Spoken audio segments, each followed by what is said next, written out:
Conoce las nuevas voces de la provincia. Volvemos al origen. La palabra se multiplica para reconocernos desde las diversas manifestaciones. Escucha Nuclear, el podcast del Núcleo Pichincha de la Casa de la Cultura Ecuatoriana.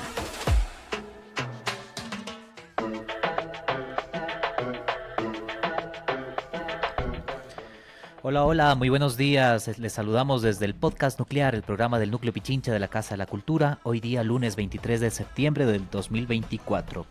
Recordarles que nuestro programa pueden escucharlo en vivo por Cultura FM, la 100.9, también en el podcast Nuclear en redes sociales como Facebook y Spotify. Mi nombre es Santiago Campos y el día de hoy vamos a estar discutiendo sobre la pre-campaña electoral y la situación de la Casa de la Cultura Ecuatoriana dentro de este contexto. Para ello nos acompaña Pablo Salgado.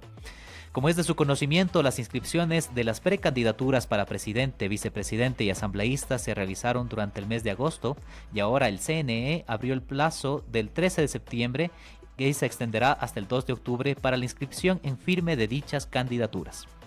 Entre esas precandidaturas está la del actual presidente de la sede nacional de la Casa de la Cultura, Fernando Serón, como asambleísta nacional por Pachacutic. Esto implicaría un cambio en la institución debido a que el Código de la Democracia establece que los funcionarios públicos de libre nombramiento y remoción y los del periodo fijo no pueden ser candidatos, salvo que hayan renunciado con anterioridad a la fecha de la inscripción de su candidatura. Con este contexto vamos a empezar este diálogo con Pablo Salgado, así que empezamos con nuestro primer segmento en el sofá. En el sofá, una conversación cercana con nuestro personaje.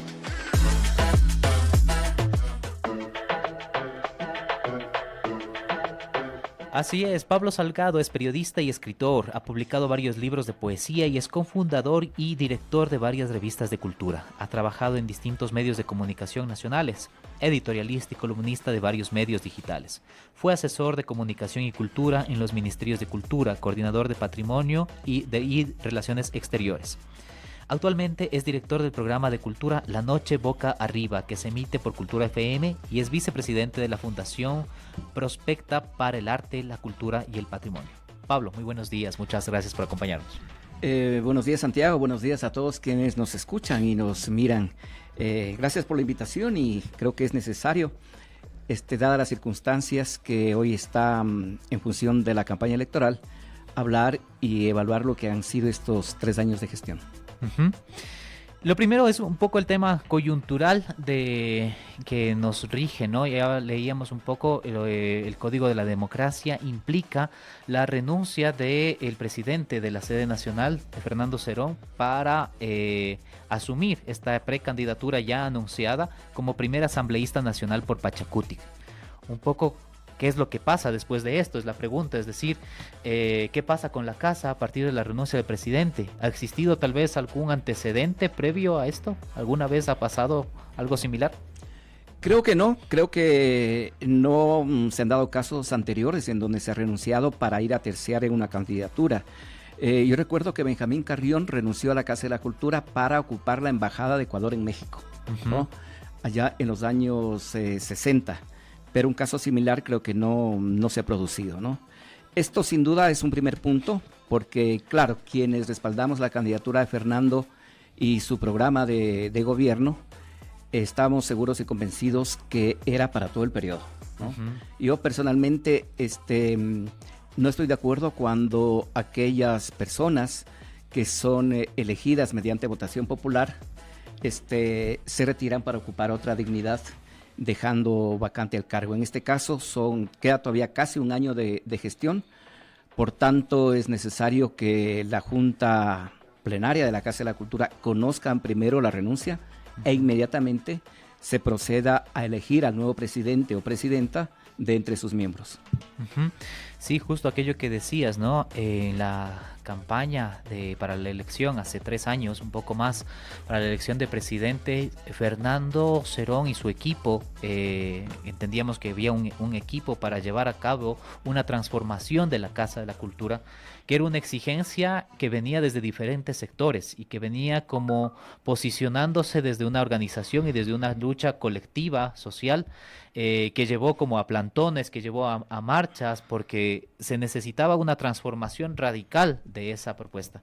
Y en ese sentido aparece la propuesta de Sinergia, ¿no? Encabezada, que fue como el eslogan de campaña, generar sinergia por parte de Fernando Serón. Y claro, como tú dices, la propuesta era para 4 años. Ahora entendemos que la Junta Plenaria, es decir, los 24 directores de los núcleos provinciales deberán elegir de entre ellos un nuevo presidente.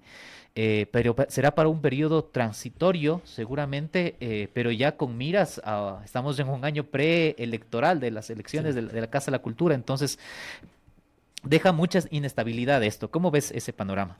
Sí, tendrá que ser un presidente o una presidenta de transición que termine el periodo que corresponde, inmediata convocar a nuevas elecciones para el nuevo periodo, ¿no? Yo creo que sí, que efectivamente, dadas las circunstancias del país, dada la precariedad de la institucionalidad pública en general del país y particularmente del Sistema Nacional de Cultura, por supuesto que esto genera una gran inestabilidad, ¿no? Pero también aquí surge una preocupación, es decir, ¿quién le va a reemplazar? Es decir, ¿qué línea va a venir? Lo peor que le puede pasar a la Casa de la Cultura ecuatoriana es que un presidente ligado al gobierno pueda ocupar la Casa de la Cultura. Yo creo que la Casa de la Cultura debe ser siempre una institución, un espacio fundamental de independencia frente a cualquier gobierno de turno.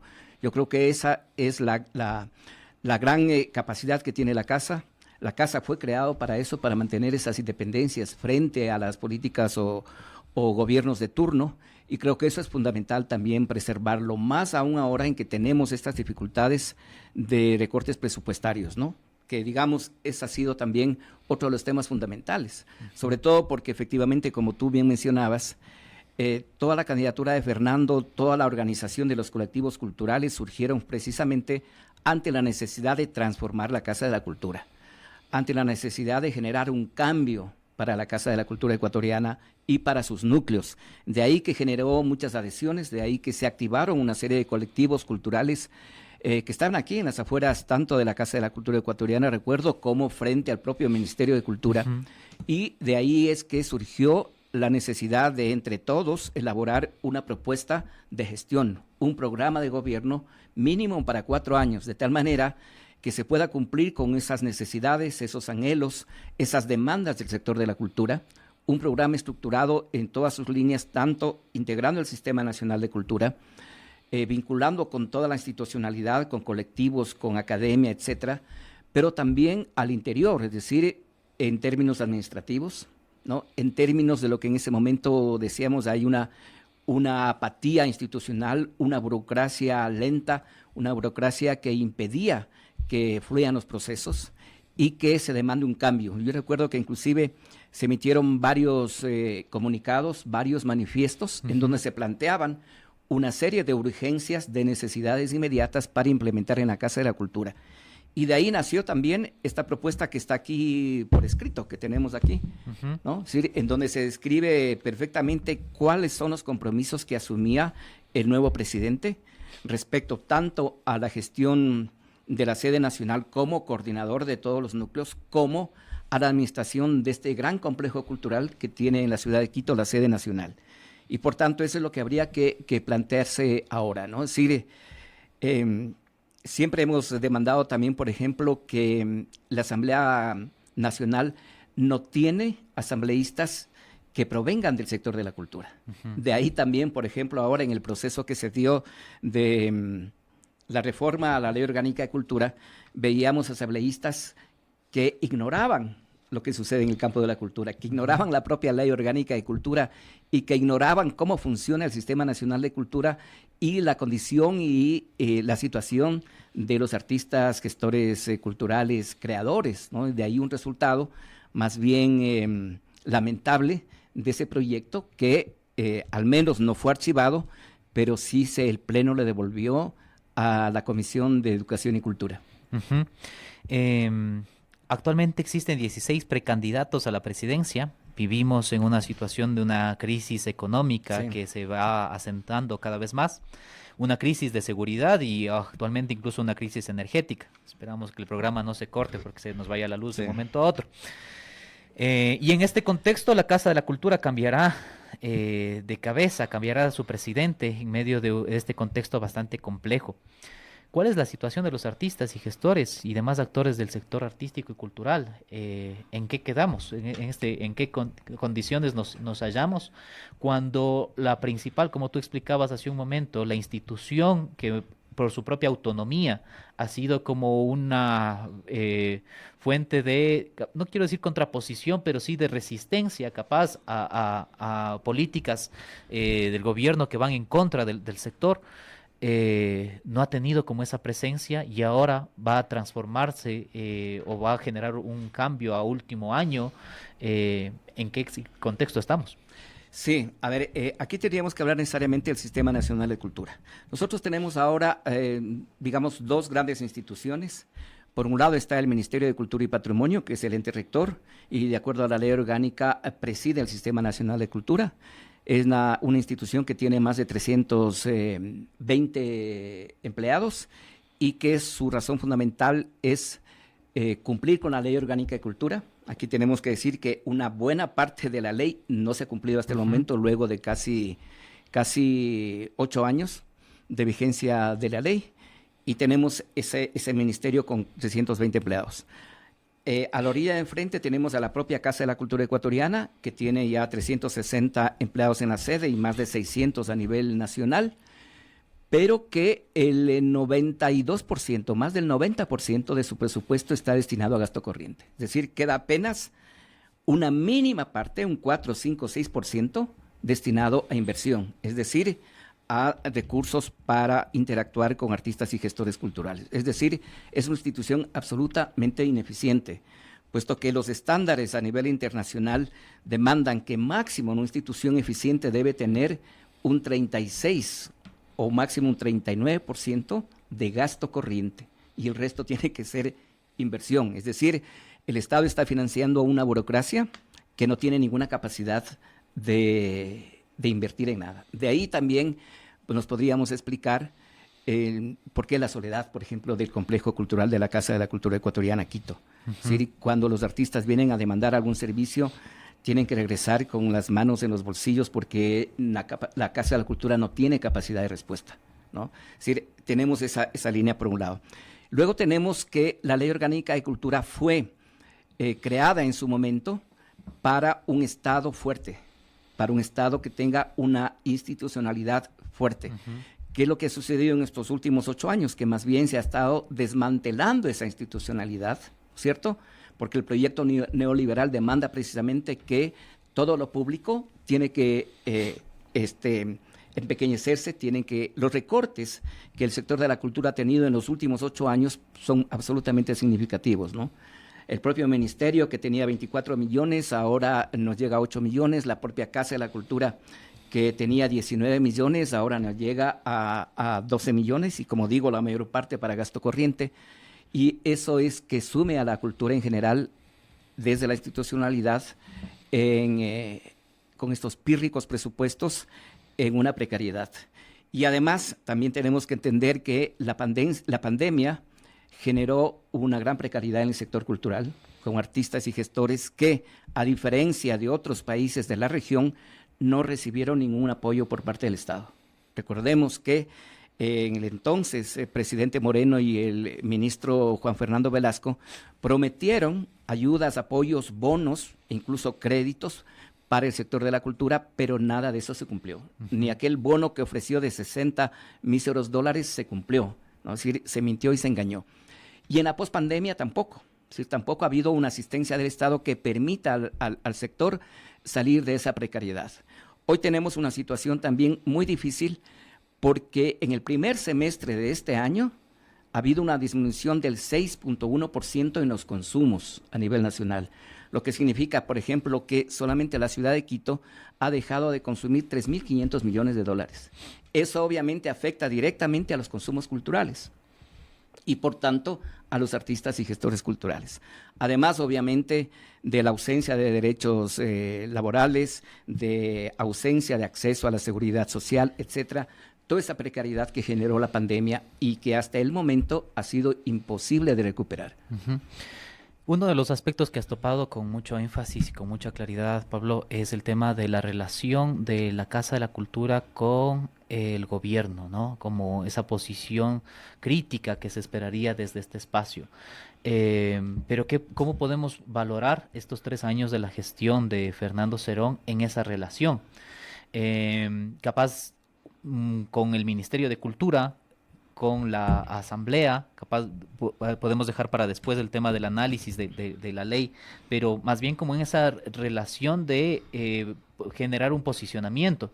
Tomamos en cuenta también que el paro nacional del 2022 que atravesó este espacio, que generó una irrupción inédita de este espacio de la autonomía de la Casa de la Cultura por parte de la policía, un hecho que pasará a la historia como un hecho terrible dentro de la historia cultural, artística de este país, pero de manera general, ¿cómo valoramos esta relación?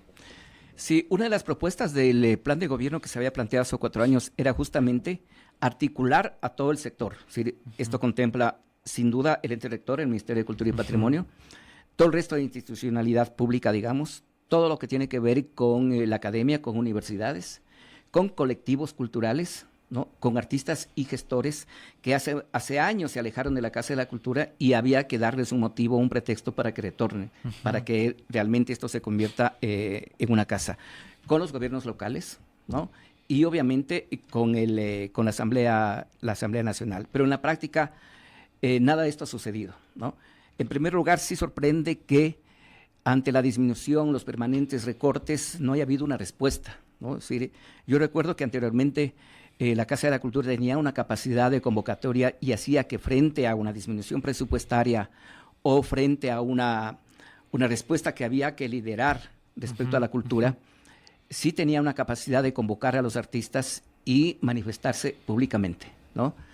E incluso recuerdo que cuando se procedió a entregar la ley orgánica de la Casa de la Cultura, había una manifestación con todos los empleados de la casa. En esa época creo que eran algo más de 200, más gestores culturales que acompañaron con pancartas, con cánticos, a entregar esa ley para que fuera aprobada en el entonces Congreso Nacional. Hoy no tenemos eso, ¿no? Es decir, hay una desarticulación respecto a ese vínculo.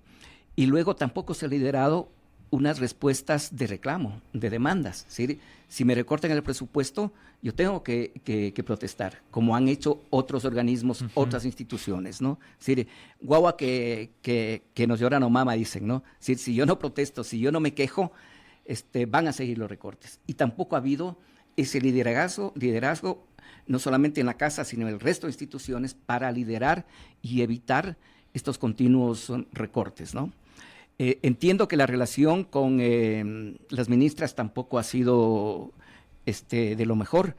Recordemos que la anterior ministra Machuca era una ministra más bien que operaba de puertas cerradas, ¿no? La ministra actual, Muñoz, entiendo que ha abierto ya las puertas y se ha reunido permanentemente con colectivos, con artistas, con gremios, con instituciones y ha estado mucho más activa incluso en generar y mejorar los procesos y en generar algunas políticas públicas de los cuales algunas ya ha entregado al menos borradores, ¿no? Es decir, no ha sido tampoco muy eficiente esa gestión y tampoco se han convocado a los artistas, ¿no? Es decir, siempre yo estoy recibiendo, por ejemplo, quejas y a pesar de que uno se invente algún motivo para regresar, es muy difícil, ¿no? Es decir, no ha habido esa conexión y claro, no ha habido el cumplimiento tampoco de las propuestas y los compromisos que se asumieron al ganar la candidatura, ¿no? Es decir, al tener los apoyos para que sea posible esa candidatura. Y creo que esa es otra ausencia que habría que analizar con más profundidad, pero que también es evidente. ¿Cómo proponemos, pero un liderazgo para la casa, ya pensando capaz como en las próximas elecciones, no estas transitorias que serán de 1 año, sino de aquí para agosto más o menos del 2025, un liderazgo que retome esa organización, pero que no caiga tampoco en la personificación del líder? que muchas veces se puede cuestionar también esto, que esperamos como el Mesías, ¿no? Que venga como a personificar, porque implica también un trabajo desde las bases, desde la colectividad, y eso obviamente las políticas de los últimos años, la propia precariedad del sector ha hecho que las propias organizaciones culturales, artísticas, estén viviendo un momento como complejo, con altos y bajos que dificulta esa organización. Sí, sí. En estos últimos años hemos tenido más bien una desarticulación asociativa y gremial. ¿Sí? Algunos colectivos, algunas asociaciones que existían, hoy casi están inexistentes. Yo entiendo que esto es producto de la precariedad, ¿no? Es decir, el tener que sobrevivir demanda mucho esfuerzo, demanda mucho tiempo y genera también cansancio respecto a los colectivos y asociaciones, sobre todo cuando no se encuentran respuestas inmediatas, ¿no? Yo creo que esa es una tarea pendiente, porque otra de las misiones era precisamente fortalecer los gremios, las asociaciones, los colectivos culturales, que en las circunstancias que vive el país son absolutamente necesarias e incluso imprescindibles. Y creo que hay más apatía que hace 4 años, ¿no? Si nosotros hace 4 años se logró, creo que tú mismo saliste a protestar en varias ocasiones, a hacer una performance en la casa, en el ministerio. Hoy tenemos ya una apatía, ¿sí? Hay una apatía del sector, quizá porque no encontró respuestas, ¿no? Quizá porque más bien lo que ha encontrado es decepción, quizá opta por dedicarse con sus propios méritos, esfuerzos, trabajo, salir adelante y no tener, como ha sucedido también en numerosos casos, que dedicarse a otras actividades extraculturales para sobrevivir, ¿no? Es decir, la casa no ha sido, en este sentido, una casa que haya acogido a esos artistas que demandaban apoyo, que demandaban ayuda. Retomemos un poco el análisis de la propuesta, Sinergia, el plan de campaña, el plan de gestión que se esperaba se pueda aplicar en esta administración. Uno de sus ejes importantes era la interculturalidad y el abrir la Casa de la Cultura para los pueblos y nacionalidades. Desde el ámbito de lo comunicativo se intentó incluso el cambio del nombre de la Casa de la Cultura por Casa de las Culturas, que tiene un sustento teórico desde la antropología, ¿no? Entender la cultura como una práctica cotidiana de la que todos formamos parte, y en un país tan diverso como el Ecuador no tenemos una cultura, tenemos las culturas. Pero más allá del nombre, ¿cómo ha podido, cómo esto se ha sentado en la práctica de esta idea de abrir la casa para que sea una visión más intercultural, diversa, el uso y la práctica, incluso la política de gestión que se ha implementado? Sí, yo creo que aquí, bueno, este es un tema que está en el programa y que es fundamental hacerlo, no solamente en esta institución, sino en otras instituciones. Pero aquí tenemos también un problema, que es el hecho de que está atravesado por esa militancia política partidista y que hoy podríamos leer a la distancia que había que subir el perfil de la interculturalidad, ¿no es cierto?, para obtener luego una candidatura. ¿Sí?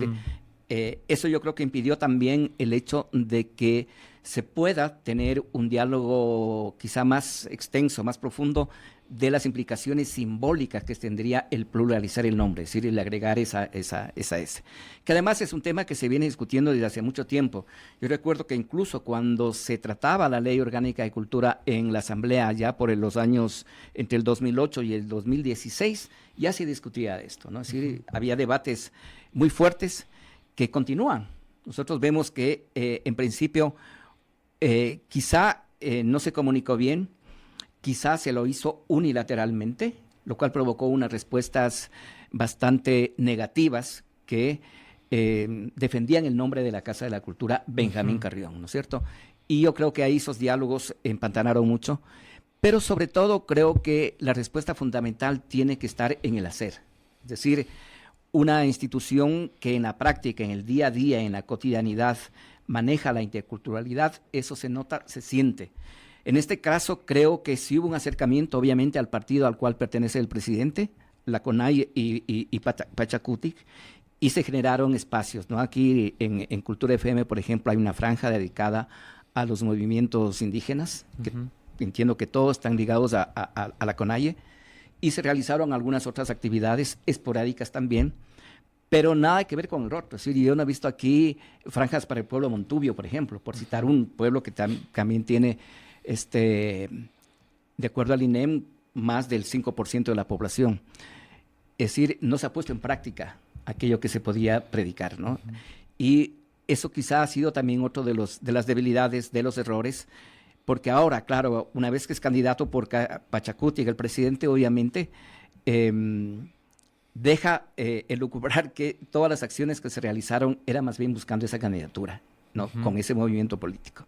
Entonces yo creo que habría que revertir esto, replantearse muchas cosas y tener efectivamente, como se planteaba en la propuesta nacional, una institución intercultural, antipatriarcal, contra la violencia, que sean espacios de paz, que sean espacios de las minorías, en fin, qué es lo que se plantea y que ojalá en el nuevo periodo se pueda ya en la práctica concretar.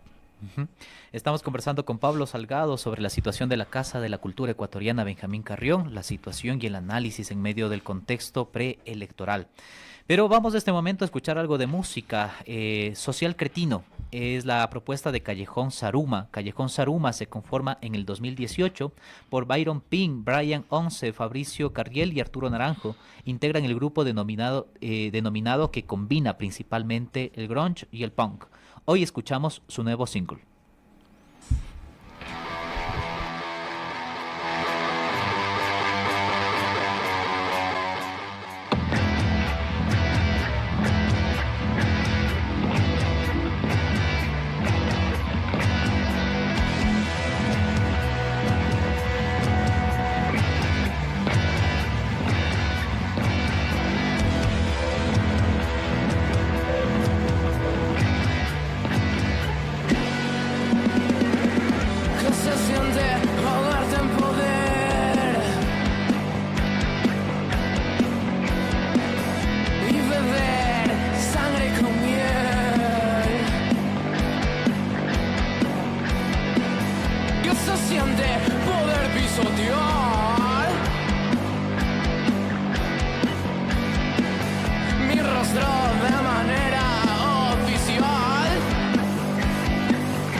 Lo sabemos, llegó el momento incómodo de la pausa.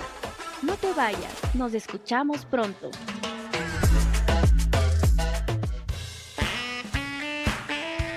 Publicitarios y promocionales en Cultura FM.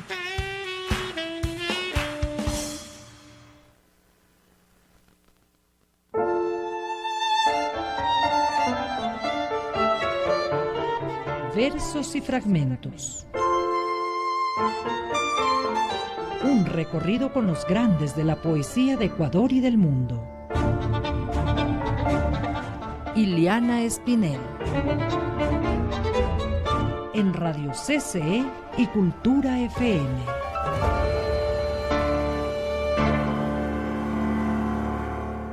Pobre niño que cruzas desnutrido y descalzo las calles de mi puerto. Déjame la tristeza casi inconsciente y leve de tus manos. Yo traigo un ala azul para tu vuelo, un mensaje de amor para tus ansias, una voz sin pasión para tu sueño y una nueva esperanza para tu alma. Déjame tu tristeza, diluida en el mar de mi tristeza y en la verde dulzura de mi canto, porque la vida quiso que tu miseria pura fuera una rosa blanca entre mis lágrimas. Versos y fragmentos. En Radio CCE y Cultura FM.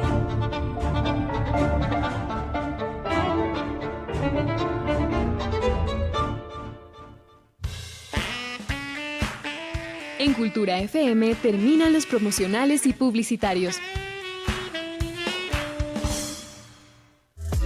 Nuclear regresa a tus oídos. Escúchanos aquí en Cultura FM 100.9. Empieza la trama, el meollo del asunto.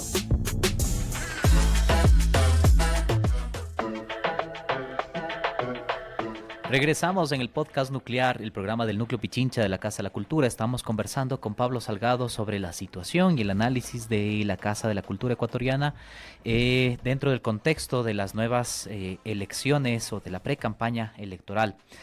Recordábamos que se pronunció ahí el anuncio ya oficial de la precandidatura de Fernando Serón, presidente actual de la Casa, de la sede nacional de la Casa de la Cultura, de postular por Pachacutic para la Asamblea Nacional, lo cual implicaría una renuncia a su cargo como presidente y que el directorio nacional, compuesto por los 24 núcleos más el voto del Ministerio de Cultura, puedan elegir entre los directores provinciales un presidente transitorio por este periodo. Dentro de este contexto, creemos importante desde este espacio poder hacer un análisis de la gestión, de lo que han sido estos 3 años de la gestión dirigida, encabezada por Fernando Serón, para lo cual hicimos la invitación personalmente para que pueda acompañarnos a este espacio. Lamentablemente no nos pudo confirmar para este horario. Esperamos que en próximos programas podamos tener la presencia para también poder hacer ese análisis de lo que ha implicado ya desde casa adentro la administración y también el cumplimiento del programa. Pero ahora estamos aquí conversando con Pablo y uno de los elementos importantes del programa o de las necesidades del sector cultural es una reforma a ciertas normativas. Para lo cual hubo una propuesta liderada por esta administración que hasta hace 2 semanas estaba ya para discusión en el pleno de la Asamblea. Sin embargo, se archivó o quedó para una segunda discusión. Ya nos explicará más Pablo a detalle, pero lo importante es discutir o cómo se construyó esa propuesta, qué de esos elementos que se propusieron son importantes y cuáles podemos defenderlos. Y también una cosa que ya conversamos hace un momento es el hecho de que no ha existido desde la casa un liderazgo que pueda posicionar dentro del sector esa necesidad de una reforma, porque las reformas no se las aprueba solamente en la asamblea, se las aprueba también en los exteriores de la asamblea, se las aprueba en las calles, en la presión que se pueda ejercer para demostrar esa demanda que existe. Sí, completamente. Yo creo que también aquí ha habido errores en este proceso.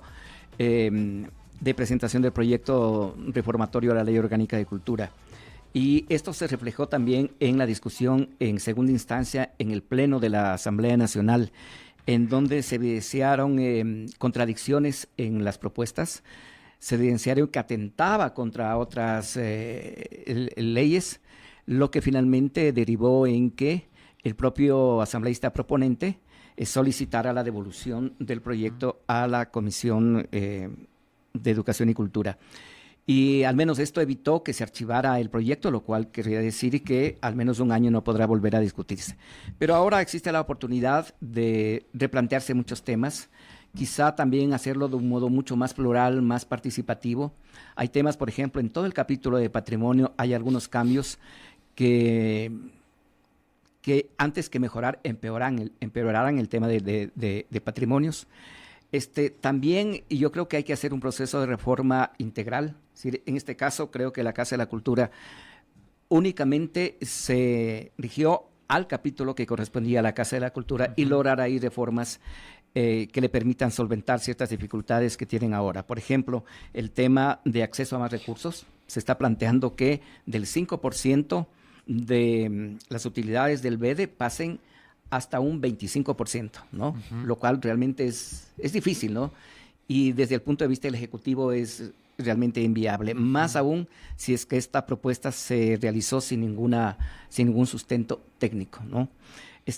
Lo mismo el hecho de que la Casa de la Cultura se pueda convertir en empresas públicas, es decir, con toda la otra legislación que permite, y que también contradice la ley porque únicamente el Ejecutivo y los gobiernos locales pueden hacer eso. Es decir, se buscaban excepcionalidades en la ley, lo cual es complejo y es difícil, ¿no? Y yo creo que hoy se podría recomenzar esta propuesta.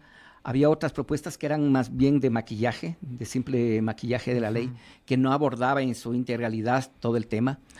Conversando con la propia ministra de Cultura sobre este tema, me decía que ella no conocía el proyecto, pero que sí le interesa trabajar en una reforma, ¿no? Ojalá el ministerio efectivamente se interese y se pueda de modo conjunto, de modo participativo con los actores y creadores, articular un proyecto reformatorio que en realidad cumpla las demandas de del sector y que obviamente sea viable, ¿no? Sobre todo por el momento en el cual estamos viviendo. Si estamos viviendo un periodo neoliberal con un gobierno que tiene una mirada de la cultura también neoliberal y por tanto el Ejecutivo hay ciertas cosas que no va a aceptar, pero es necesario precisamente por eso contar también con la participación del Ministerio y ojalá lograr consensos que viabilice una reforma realmente efectiva a la ley orgánica.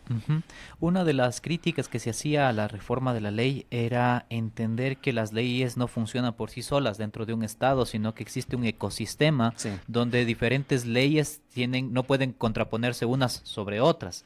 Y precisamente, como ya nos explicabas, el problema de las propuestas de reforma es que implicaba excepciones a otras leyes, pero tal vez ahí la pregunta no es necesario empezar a trabajar un paso más atrás, es decir, generar primero esas reformas en las leyes que acogen, por ejemplo, la ley de contratación pública, que es uno de los problemas que limitan mucho la gestión del sector artístico, cultural, para de ahí tomar como ciertos elementos que después puedan ya plantearse en la ley de cultura. Sí, sin duda.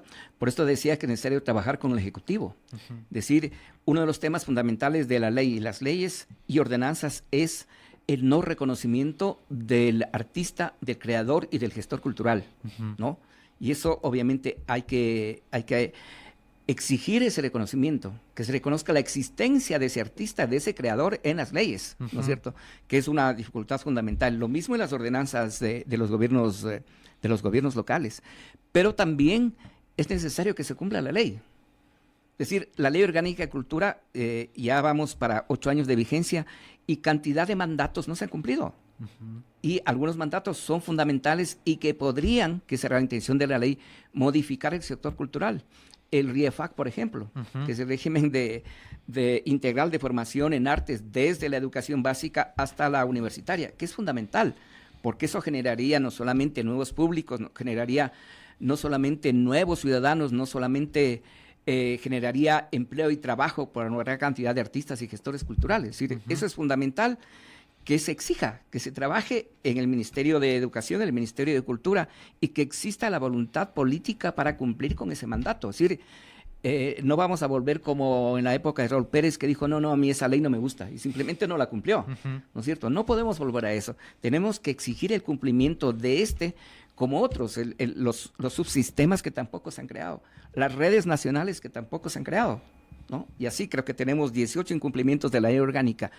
Exigir esos cumplimientos, esos mandatos que se cumplan, y luego sí, incluso con la experiencia de estos 8 años, hacer reformas que en verdad viabilicen y haga posible lo que el sector cultural necesita, pero hacerlo de un modo participativo también. Y en ese sentido, el sector cultural, un poco lo que espera de la dirección, de la presidencia de la Casa de la Cultura, es que sea el espacio que permita posicionar estas discusiones en el imaginario social y político, precisamente porque en otros contextos, estas discusiones que para nosotros capaz se vuelven del día a día, quienes estamos dentro del sector, en otros sectores está totalmente desconocido. Sí. Y mientras no exista ese conocimiento, mientras no se posicione estas temáticas, resulta complejo. Sin embargo, hay otros temas que también son importantes de análisis. El BEC, el Ballet Ecuatoriano de Cámara. Hay un juicio que en primera instancia gana la sede nacional, pero que después, en una segunda instancia, le da la razón al BEC, y actualmente no se sabe en qué condiciones va a dejar este proceso la presidencia de la sede nacional.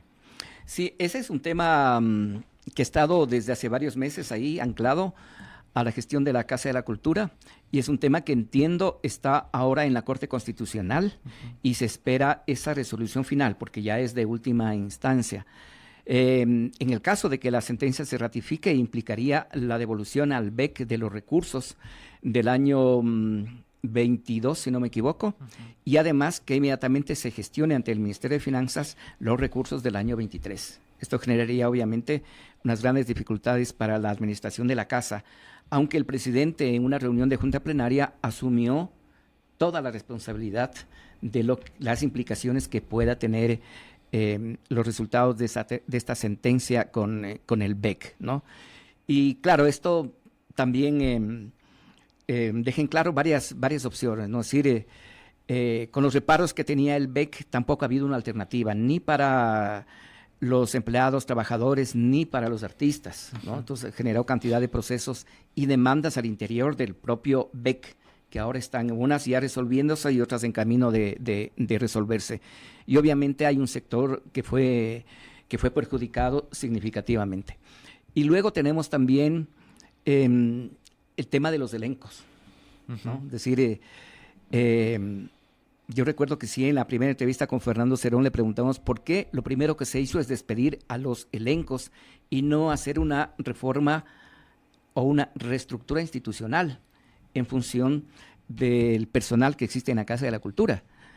Y hoy tenemos los mismos resultados, es decir, no tenemos la Casa no tiene elencos. Habría que evaluar si esto beneficia o perjudica.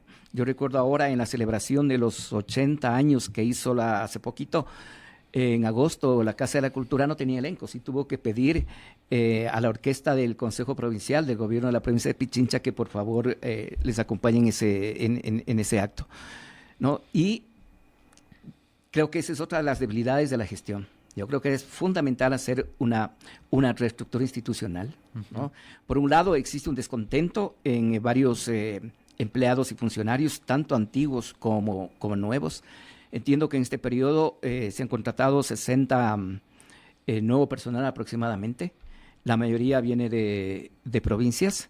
Y tampoco aquí no ha habido un liderazgo respecto a esa nueva casa que se pretendía construir. ¿Sí? Yo creo que faltaba ese impulso. Hay empleados que ni siquiera le conocen a su presidente, que nunca se ha reunido con el presidente, sino a través de su secretario o secretaria, etcétera. Y también ha tenido dificultades con talento humano.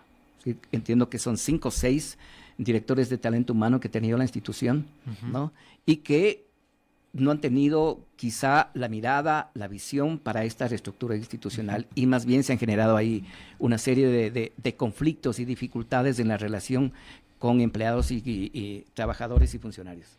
Pablo, nos queda ya un poquito tiempo, pero no quisiera terminar esta entrevista sin preguntarte, también desde lo positivo, ¿qué nos deja esta administración?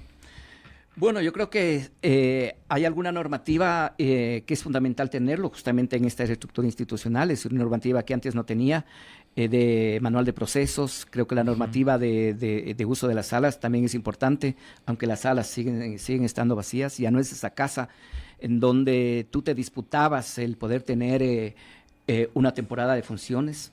Ya no es esta propia casona en donde tú permanentemente tenías actividad en la mañana, en la tarde y en la noche, ¿no? Entiendo que se hizo también un proceso con la Biblioteca Nacional, que digamos es casi la excepción. Sí ha sido una propuesta viva, distinta, diferente, que está reactivando, y hay una propuesta de fomento y de prácticas lectoras en la sede, que rehabilitaron su espacio y están haciendo trabajo con los núcleos, que esa es la idea, ¿no? Mientras otros espacios como el Museo Nacional, por ejemplo, lleva ya cerrado 3 años. ¿No? Es demasiado, ¿no?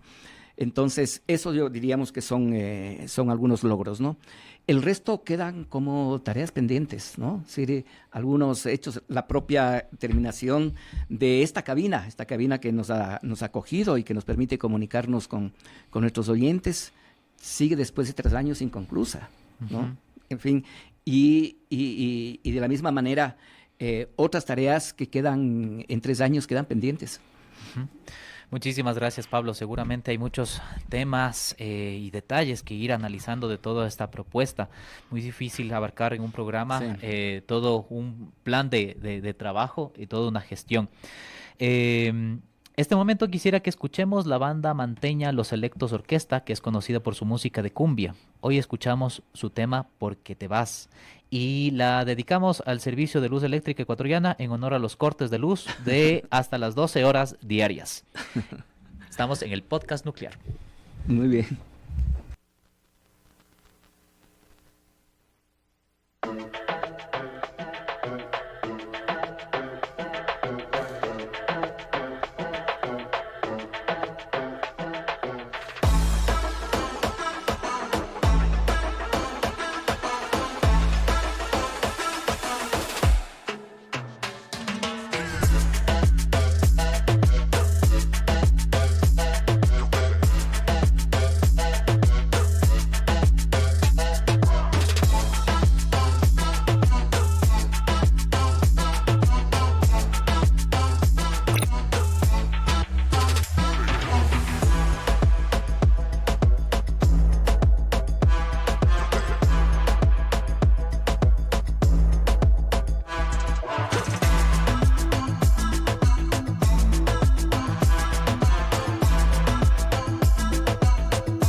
Hoy en La Caída tenemos... Retomamos, tuvimos algún problemita técnico ahí con la canción, un pequeño apagón, pero retomamos con el segmento La Caída para contarles las últimas novedades. El Festival Iberi, queremos felicitar a las y los seleccionados de la convocatoria. Próximamente estaremos compartiendo la agenda completa de este festival que se organiza para las infancias y que tiene una propuesta de arte y mediación artística para vincularlas. Desde el área de editorial también hoy empieza el taller de comprensión lectora con María Fernanda Panchi en la Biblioteca Comunitaria de Mindolé de 14:30 a 17:30. También la unidad educativa, la unidad de editorial y publicaciones está preparando la publicación de los libros seleccionados en Pichinchen Libros. Muy pronto les contaremos más detalles. Desde la FIL PUSE, la Feria Internacional del Libro de la PUSE está de regreso y el Núcleo Pichinche estará presente en la unidad de editorial y publicaciones del 1 al 4 de octubre de 10 a 19 horas. También recordarles que tenemos programación permanente en el Teatro Prometeo. Este viernes 27 y 28 a las 20 horas se presenta Guarmillas con la obra Dragada. Vive un viaje espectacular por las 24 provincias del Ecuador y descubre su rica cultura y tradiciones con más de 15 artistas y grupos de danza folclórica que te harán vibrar con su energía. El costo de la entrada es de $10 y pueden comprarlas en la boletería del teatro. Cinemateca. Este fin de semana tenemos dos proyecciones de los cortometrajes trabajados por Cinemateca del Núcleo Pichincha. Una proyección colectiva del cortometraje en el Festival de Cine Pichincha en el Centro Cultural Cumandá, este 21 de septiembre a las 11 de la mañana. Y el mismo día en Yaku Cinema en el Museo del Agua se presentarán dos de nuestros cortometrajes de 11:30 a 2:30. Esperamos que nos puedan acompañar a estas actividades. Y ya nos acompaña aquí Juan Francisco Segovia, coordinador de la Unidad de Fomento Artístico del Núcleo Pichincha y quien también en estos meses ha estado vinculado al proyecto AYA, el proyecto de mediación artística para las infancias que el Núcleo Pichincha desarrolla junto a la Secretaría de Cultura en 18 parroquias rurales de Quito. Juan Francisco, bienvenidos. Cuéntanos cuáles son las últimas novedades y cómo ha sido también este proceso ya desde el diseño del plan en el que tú trabajaste y ahora ya la ejecución. ¿Cómo se va cambiando? ¿Qué cosas han transformado? ¿Qué cosas se han mejorado? Bueno, buenos días con todas y todos. Estamos un poco más del 50% de avance del proyecto AYA ya. En un principio, en los acuerdos que tuvimos con la Secretaría de Cultura para desarrollar el proyecto, nos habíamos planteado intervenir, digamos, trabajar en 18 parroquias rurales del distrito metropolitano que se fueron identificando en función de varios factores que se requieren para poder implementar el proyecto, ¿no es cierto? El proyecto está dirigido a una población infantil de 7 a 11 años. Y esto implicaba que pudiéramos identificar espacios donde esta población estuviera de alguna manera, digamos, disponible, si se quiere, con la coordinación de algunos actores locales, entre ellos instituciones educativas, centros culturales, centros comunitarios, y en función de poder ir identificando estos espacios que tenían, digamos, las condiciones para recibir el proyecto, se fueron definiendo esas parroquias. Y claro, este ha sido como el principal reto porque ha habido, por ejemplo, dificultades como la llegada de las vacaciones, ¿no es cierto? Entonces eso nos hizo ajustar algunas cosas en la agenda, porque en un principio nos habíamos planteado que quizás lo más adecuado era llegar a instituciones educativas, siempre, en todos los casos.